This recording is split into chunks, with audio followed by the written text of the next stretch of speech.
laquelle. Qui a été faite hier Ça a été matin. fait, la partie basse, ça a été couvert. Après, vous couvrez. Bah, pour redescendre, si vous voulez redescendre, c'est par là. Par là, puis après, vous pouvez faire ce sentier-là. Ouais, pour aller jusqu'au. On va faire ça. nous.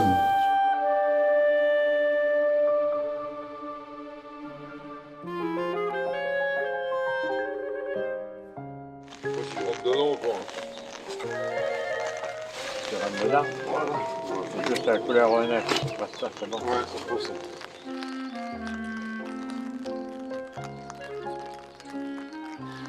Le grand chêne, le plus grand chêne, les branches mortes. En haut du grand chêne, dans une fourche. La forêt de la Tête Noire se met sur l'endroit le plus haut de son territoire et elle chante pour faire comprendre aux autres que c'est son territoire et elle limite son territoire en chantant le matin. Par contre là, c'est typique, il y a un ancien pigeonnier et dans les trous sur le côté où il y a le moineau qui est passé, il y a un rouge-queue qui niche. On a beaucoup d'oiseaux qui viennent, des migrants qui viennent nicher ici. Ça nous intéresse au plus haut point. Au niveau du cercail de Jean Leblanc, vu les conditions climatiques, les serpents ils sortent quand il y a du soleil, ils se mettent sur les pierres et puis tout ça. Et là le cercail, il y a franchement les cercaies qui vont mourir quoi, de faim. Et là on craint beaucoup pour cette espèce cette année. Et surtout au niveau de la reproduction. On organise des comptages réguliers en hiver pour compter les hivernants dans notre région. Ils sont très riches depuis environ une cinquantaine d'années. Donc on a des données régulières.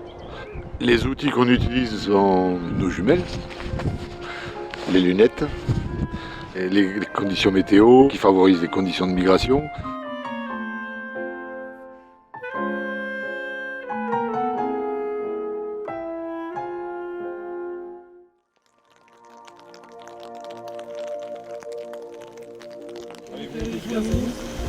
Bah ouais, dites-moi, allez, envoyez les noms là. Allez, Trignac Glauca, Trignac Glauca, Coronia Minima.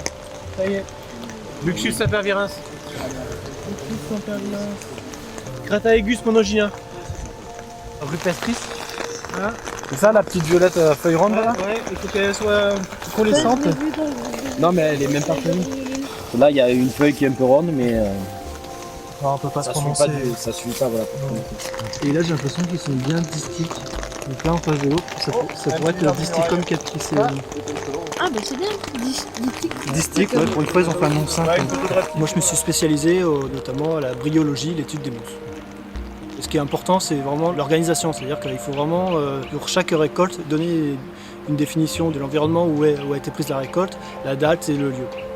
J'utilise principalement le GPS et des pochettes où je note chaque échantillon est numéroté et avec des coordonnées GPS. Je note le substrat aussi, savoir est-ce que la mousse pousse sur un arbre, sur un rocher ou sur la terre ou dans l'eau, parce qu'il y a aussi des mousses qui poussent dans l'eau. Et ensuite je fais la détermination à la maison avec loupe binoculaire et microscope. Et après chaque brio sont stockés dans ce qu'on appelle un moussier. C'est un herbier de mousse, un moussier, quoi, tout simplement. On garde chaque échantillon numéroté avec toujours pareil, date, lieu et hauteur et environnement, écologie de la station.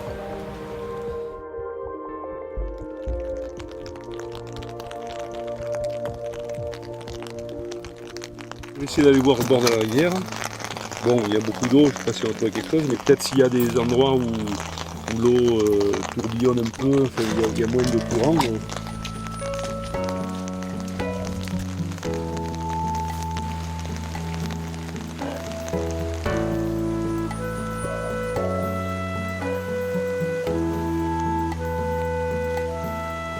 Insectes, mais ça intéressera les malacologues et ceux qui travaillent sur les mollusques.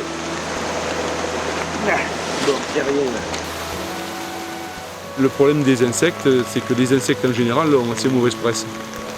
Voilà, tout ça, c'est un peu dégoûtant. Il y a plus d'espèces d'insectes que de tout le reste, que de toutes les autres formes vivantes connues, quoi. Donc, y compris d'ailleurs les plantes, etc.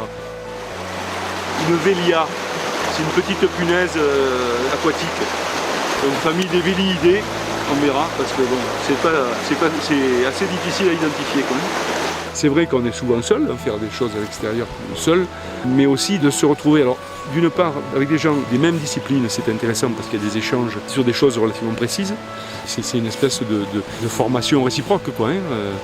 Et puis avec les autres d'autres disciplines, tout ça c'est très lié, hein, c'est-à-dire que les insectes sont sur des végétaux, ils sont souvent inféodés à certains végétaux en particulier. Donc c'est intéressant, moi ça m'est arrivé assez souvent de faire des sorties avec des botanistes, ça permet d'être plus précis par exemple sur la plante sur laquelle on trouve l'insecte.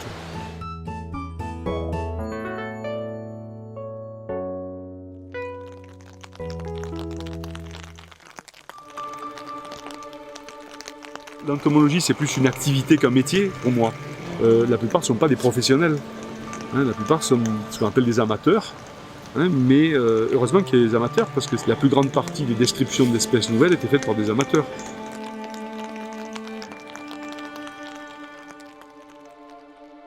À la LPO et puis d'autres associations, il y a eu un livre qui a été édité, l'Atlas des oiseaux nicheurs en PACA, et c'est toutes les données de tous les observateurs de PACA.